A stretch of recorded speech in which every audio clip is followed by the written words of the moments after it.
Today, our honoured guest, is Bilal Ali, who has been telling us about his inspirational story as to how he became a Muslim. And we just, before the break, Brother Bilal, we got up to the point where you were contemplating when to actually do the deed, if you like. Yes. And you were mentioning how you made the intention. I found it quite funny when you told me of taking your Shahada at Christmas, and it was pointed out to you that, well, you might not make it to Christmas. Absolutely. And this got you thinking. So if you could just carry on from there, please. Okay, yeah. So I was wrestling, really, because I felt like morally and spiritually, intellectually, it's something that I knew I had to do of my own conscience. But I didn't really feel prepared, to take my Shahada, but I felt like I needed to. But that statement from Fidelis really made me it cranked it up that bit more. For me, it became real. And I remember being with the same brothers, Muhammad, Shafiq, the whole lot, who we went to see Sheikh Said Musavi, I believe it was.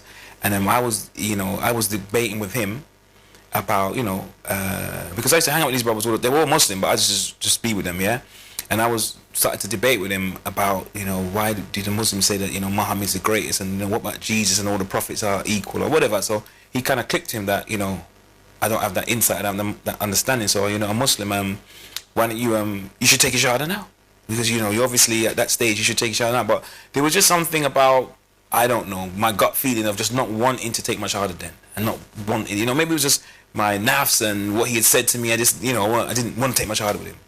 But I remember still having that Christianity mentality was still there.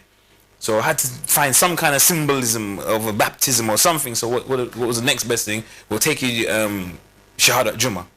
Because, you don't just take your Shahada in the man's house or in the kitchen or something like that. From my mentality, it has to be some kind of spectacular, grandiose. Is it water? What entails the Shahada? They used to tease me and say, like, yeah, we'll get the knife out. And like silly little, playing games with me, playing like, just having a laugh, having a laugh on that. But so I agreed, to take my Shahada at Jummah. Muhammad asked the Sheikh to make an announcement just before the Jummah prayers. And they said, okay, yeah, the brother can do that, but you'll have to put him at the side of the Jamaat. You can pray with us, put him at the side, technically, and then we'll make the Shahada, we'll make it official, make it formal after. And so that's what I did at Church Lane, Madara Jafri. Alhamdulillah, in October '92, I took my Shahada. And, Alhamdulillah. My life just changed internally. Alhamdulillah. Congratulations. And how was it with regards to the classic question? I'm sure you've been asked it many times before.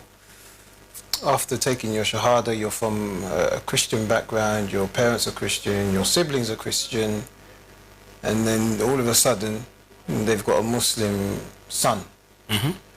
What was the reaction of your parents? I mean, was this something that you discussed with them beforehand, or was it a case of afterwards you told them, and if so, how did they react? I think my parents always knew that I was going to take my Shahada or embraces, or there was a strong possibility, because I would be debating with them and raising issues, especially when you come into certain information at a young age in particular that has been, I wouldn't say hidden, but you just haven't been exposed to.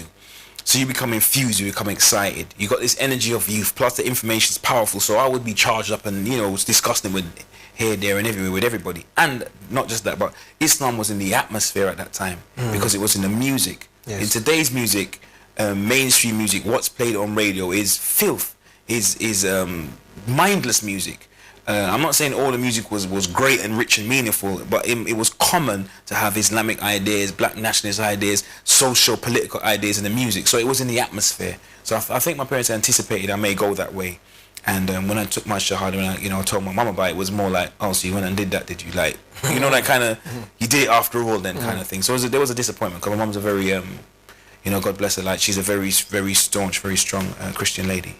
Very strong. And I think that I've inherited some of her spirit. Of course. Maybe it's manifested in a different way, but I've inherited some of her strong spirit. I think that's a very important point you've raised, because our parents in most cases may not be Muslim, but the fact that we are here today talking about Islam as two Muslims has got, and any other revert for that matter, has got a lot to do with your parents, because it's the way in which your parents bring you up. If they brought us up to be you know, very bad people, we wouldn't have looked twice at Islam.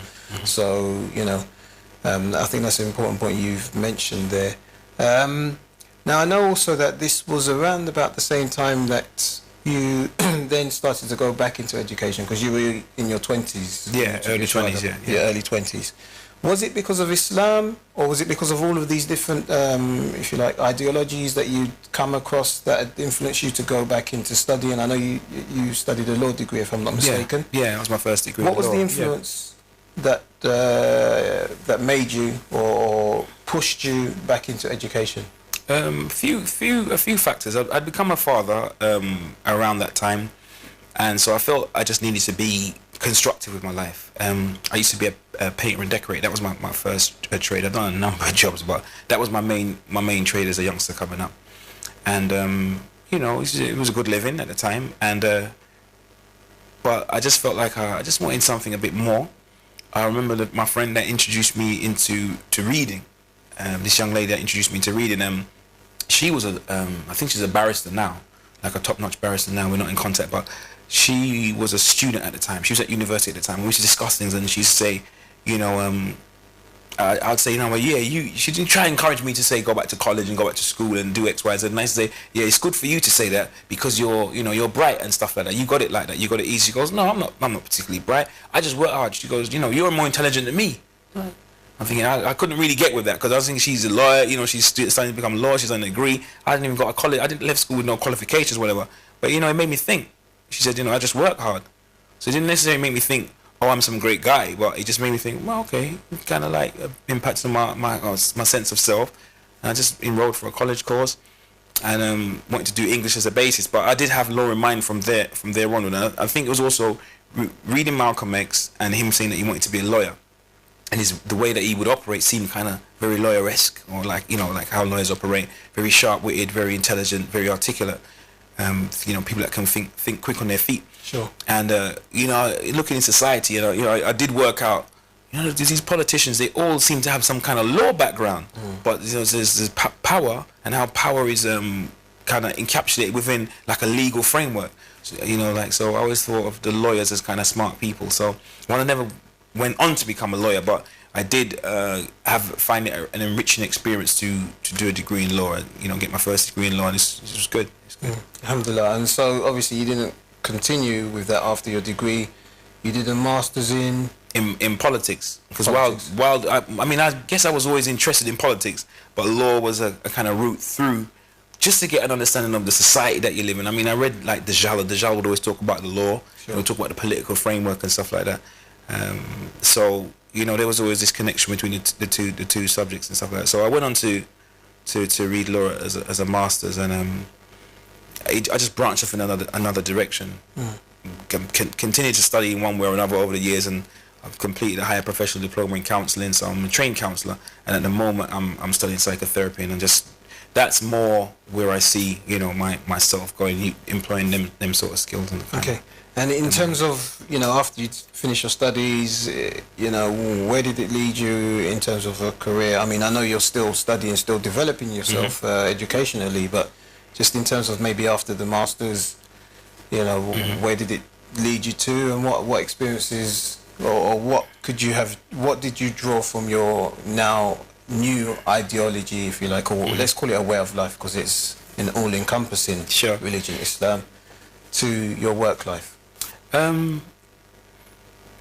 guess just a sense of I don't know, really just being calm and confident, just a kind of internal stillness that I think as a Muslim that's what it's given me in my professional life. And obviously I have, as we spoke earlier on about, you know, I have a lot of aspirations and a lot of ambition, even at my age, to do more. But I think that's what Islam gave me, is a confidence and to believe. Well, I always believed in Allah from a child. Probably from my mother's womb, I believed in Allah, but in the way that I was born and exposed to, it was an understanding from another paradigm, from another perspective, but the connection with Allah was always there. And you know, now, you know, that connection is stronger, inshallah, and I'm just trying to, it's you know, we spoke about, we don't like disrespect Christianity, or we don't diss that ideology. or that theology, but it's just a case of when you're a child, you wear short trousers, and as you grow up to be a man, you wear adult attire. So that was good for that time, and it's given me a foundation to step onto something that is real. Alhamdulillah. Thank you. Now, obviously, you became a Muslim in 1992. That's right. And I became a Muslim a couple of years after you in 1994. And the reason why I'm mentioning 1992 specifically is because I wanted to glean from you what your experiences of, if you like, born Muslims, if we can say that in inverted commas, was at the time, and not just at the time, but throughout these 18 years or so, 17 and a half years or so, what your experience has been, whether it's been on an individual level, on an institutional level, etc. Variety of experiences, not all good, to be honest with you. I think the Muslims that I've known from, that I've met and made acquaintances and friendships with over the years, from Muslim backgrounds, Sunni or Shia, whatever, that as individuals, I've met some nice individuals. I think at a institutional level, I struggled initially when I became Muslim, because I read about what Islam represents and the example of the Prophet and the example of the Imam, alayhi salam. And so it's a tall order to stand up to, or you have an expectation of what is taught and what is expected of us. And I guess between, as I mentioned, between the idea and the practice, there's a shadow, and I kind of found myself and the brothers from a similar background as myself in the shadow, and feeling that we need to emerge from the shadow and into the light. And so I feel like on an institutional level, there's been disappointment, there's been let down, there's been inability to show that Islamic hospitality. But within saying that disappointment, by the grace of Allah knows best, there's always been, wherever I've gone, somebody, few brothers, maybe just one brother, always been in a minority in my experience, who have shown that warmth, that brotherhood, the ikhwan, and come and approach you and ask you or whatever, just made some sort of gesture that we are one in this. So you're at home, whereas the majority, at times, it used, as a young man, I suppose it used to bug me out a bit, because of the cold shoulder, the funny looks or whatever, those kind of things would kind of impact on me. Whereas I don't know if I'm hardened, if I've grown up, I'm not sure, but I kind of just get on with my business now. And do you feel like it's changed over the years, or would you say that it's the same as it was 18 years ago? No. In my humble opinion, it's definitely changed. I don't think it's where it should be. I don't think it's where it could be. But I have definitely seen change. For me to say that things have and things haven't changed, that would be a lie. That would be deceitful of me, because if it's I remember mentioning this to one of the younger brothers that I was speaking with recently, that's maybe taking a shahada like 2 years now, and I was saying, you maybe don't understand what it was like back in the day. I said, if you think it's lukewarm now, that might be an accurate description, but between lukewarm and freezing cold, it's a big difference. And I'm saying it used to be freezing, but now it's lukewarm. Now a brother cracks a smile. Now there's some of the young brothers make more of an effort, or just feel relaxed, or these Reversion brothers are around. They've been we're familiar, so as people relaxing a little bit coming out themselves or whatever. But back in the day, you really felt outside. You really felt until one or two individuals would come and say, "Hey, Assalamu alaikum, I haven't seen you. Where was you last week?" Or So things definitely have changed. Definitely changed. Alhamdulillah. Now, I know also that you're heavily involved with the ARC organisation, the Ahl Bayt Revert community. If you could just touch on, what your intentions or your ambitions were, or what encouraged you, what enthused you to get involved in the first place, and what your goals and objectives are on an individual level for the organisation. Okay, on an individual level, I think my perspective was, and is that we as in reverts, those, my brothers sometimes refers to us as new Muslims, even after 70 years, but I know what he means, yeah? He means it with love.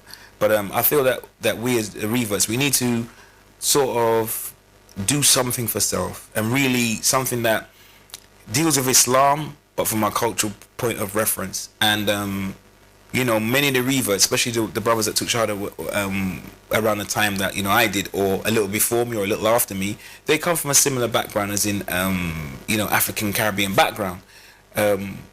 So what we have in common is that we embrace Islam in the adult years, because not everybody is African Caribbean.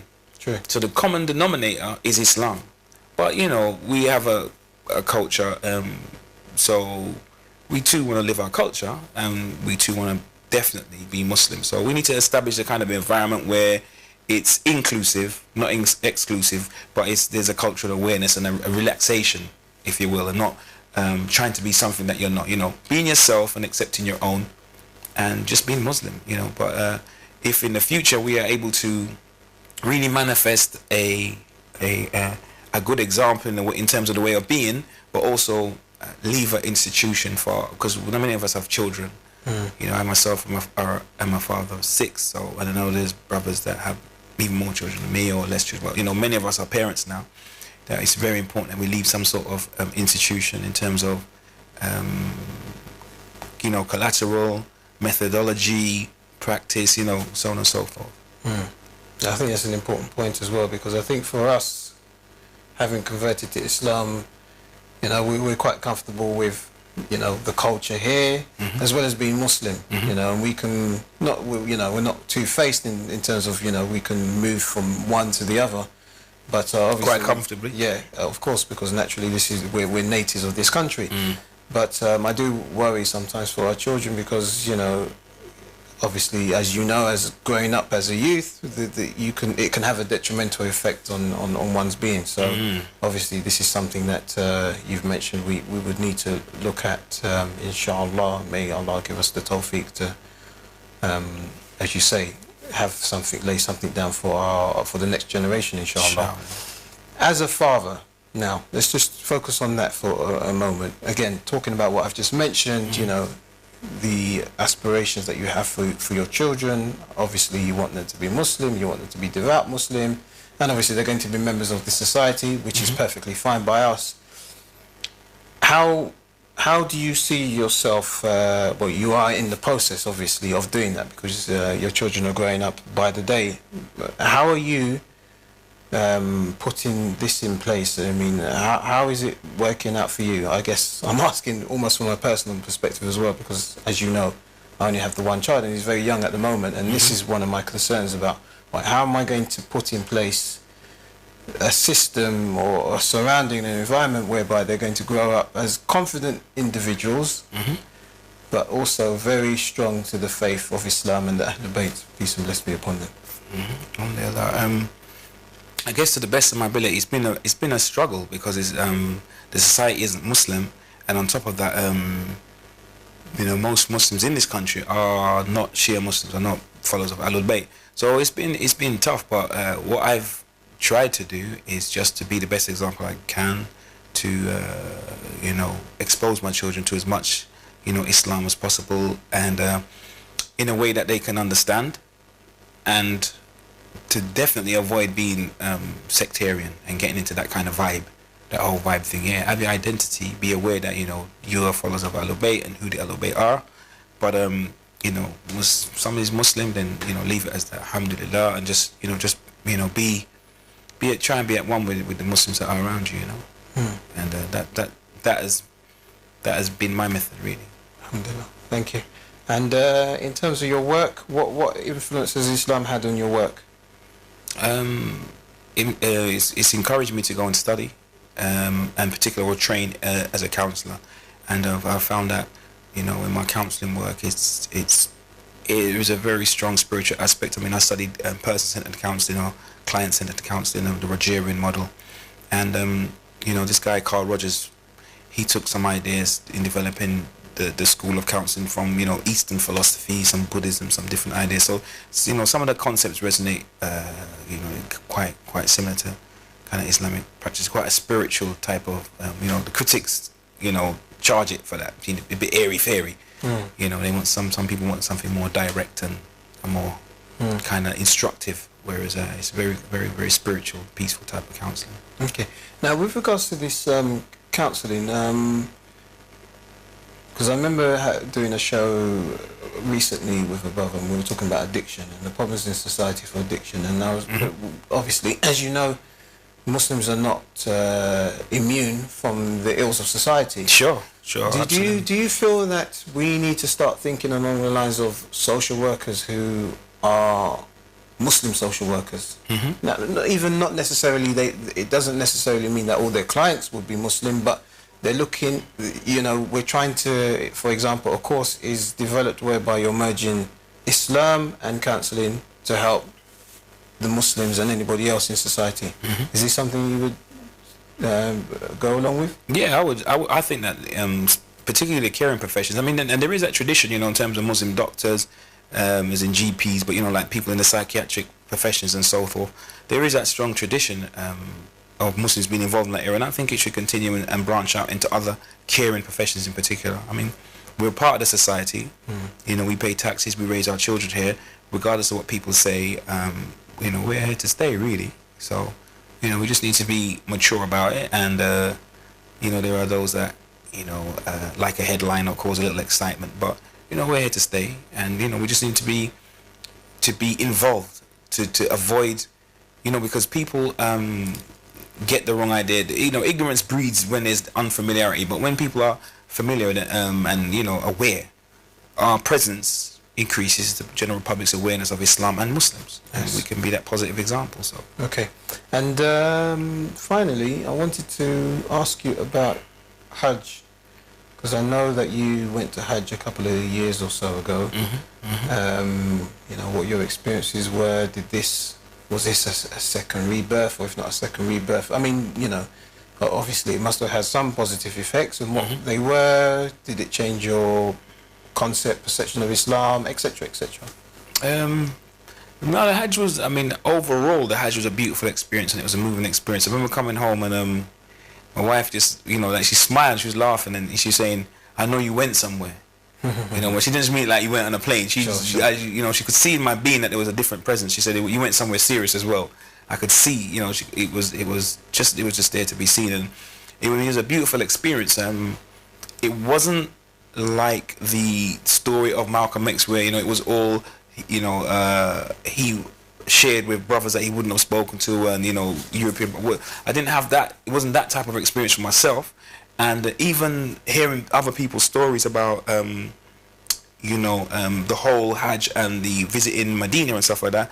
I'm not sure which points, according to the textbook or according to what people commonly say, are supposed to be most meaningful, but some of the most enriching parts of the whole experience for me was, like, for example, visiting the Prophet's mosque, peace upon him, at Fajr, and going, just making my own ziyarat to the Prophet and stuff like that. Just absolutely mind-blowing. Remember saying to Brother Khalil after that, like, the Prophet Muhammad, peace upon him, he's still in charge of Medina. Like, he's still in charge of Medina. Like, how, to actually go and make ziyarat, and his spirit, he's a very, very strong individual. He's a very, and that had a profound effect on me. After I was spent Fajr there, and I just remember being in tears, and staying there till Zohar, till I got lost. I couldn't. The hotel was just across the road, but I was so absorbed, and that the hotel would have been just like turn around, walk 100 meters, and then take a right turn. But I spent hours. I was lost. I was walking around, and nobody speaks English. Nobody speaks English there, so I was lost. So that was quite before even going. That was before going to Mecca.